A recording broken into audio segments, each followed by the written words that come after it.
With me now is Ali Mackenzie Cooper, who hails from Scotland but now lives in Yorkshire. Have I got that right?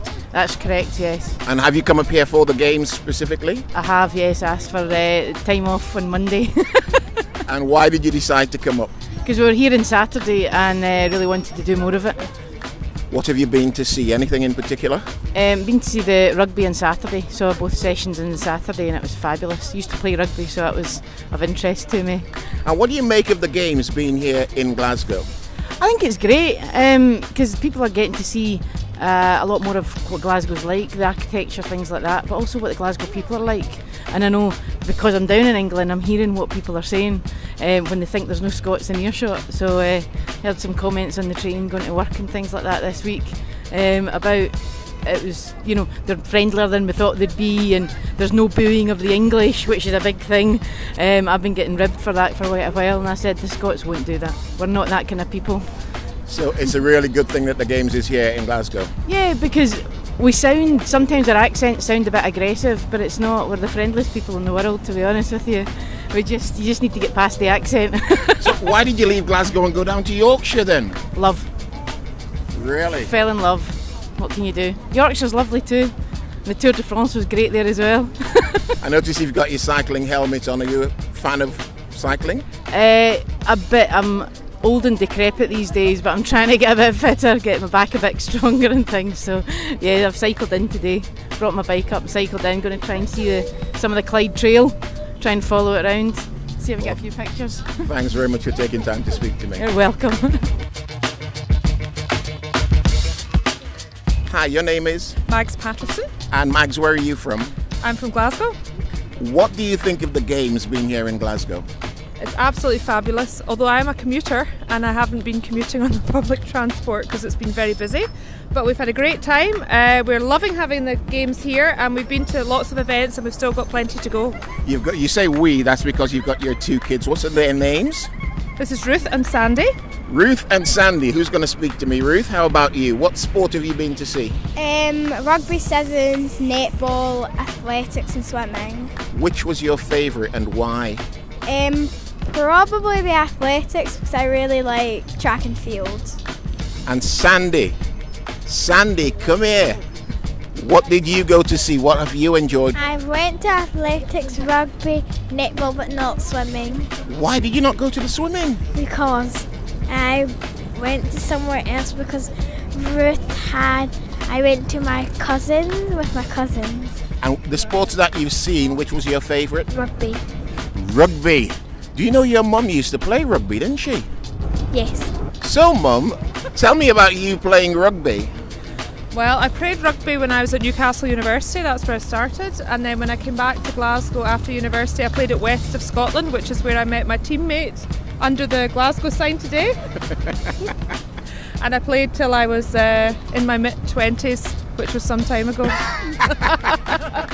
So, what did you make of the rugby sevens? It looked fabulous on the television. It was absolutely fantastic, super party atmosphere, and I was delighted to see the South Africans win, and a different gold medalist.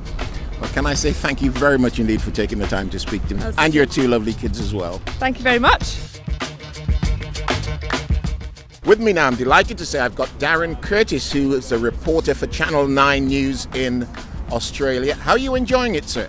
Yeah, Glasgow's been very welcoming and very accommodating. I must say the people have been so impressive in their welcome to us. Yeah, really enjoyed the precinct, and they've enjoyed the fact that there's so many countries from the world around here at the moment. And I must give a special commendation to the police force here in Scotland.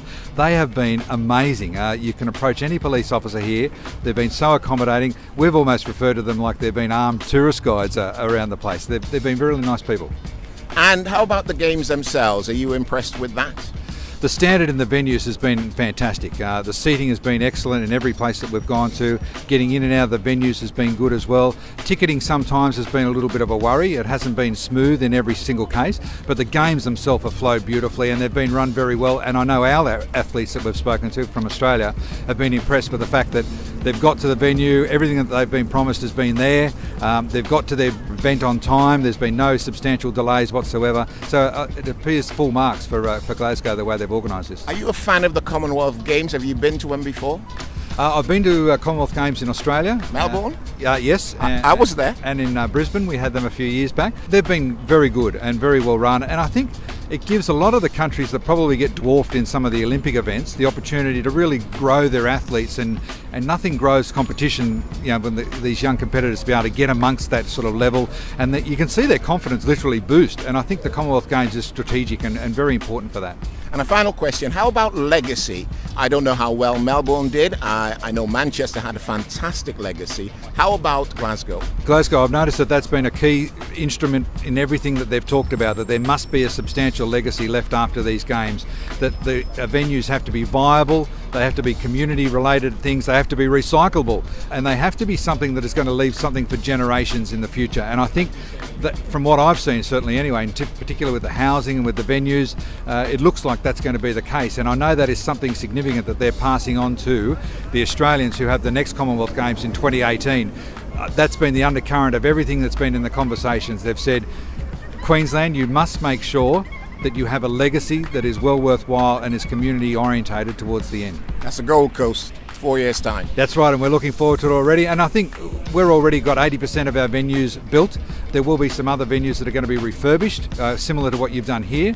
So I think that's a new strategy that they've developed, that you don't need to go from the ground up and build out of the dirt all of these venues and then say, well, what are we going to do with it afterwards? And I think they've been very smart here with Glasgow, with the Scottish Entertainment Precinct Convention Centre. That's obviously going to be used on and on and on. And I think there's a good feeling here. And even the people in the street, we went into a couple of shops the other day and the lady was saying, I haven't seen this many people out in the street at this time of day, like 9:30 in the morning, shopping and spending money, and she said everybody's happy.